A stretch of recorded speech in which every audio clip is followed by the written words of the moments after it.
Without objection, certainly. You are now recognized for 5 minutes to present your oral testimony. Thank you very much. And Mr. Barr, let me express my condolences for your loss.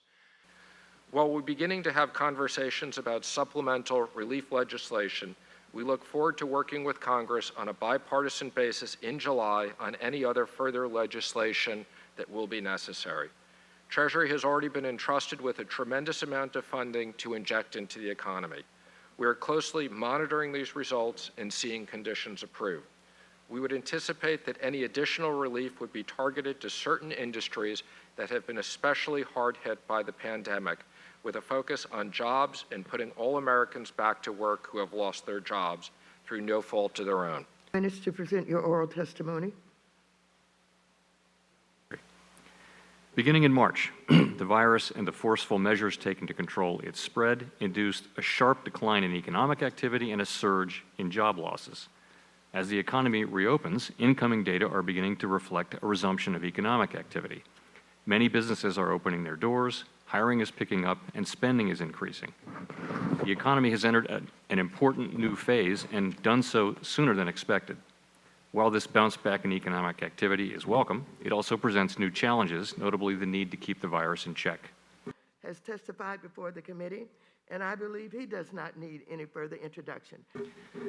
While recent economic data offer some positive signs, we're keeping in mind that more than 20 million Americans have lost their jobs and that the pain has not been evenly spread. The rise in joblessness has been especially severe for lower-wage workers, for women, and for African Americans and Hispanics.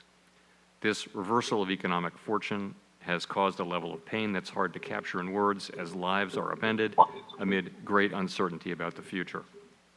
Does the administration support extending these programs as proposed in the HEROES Act?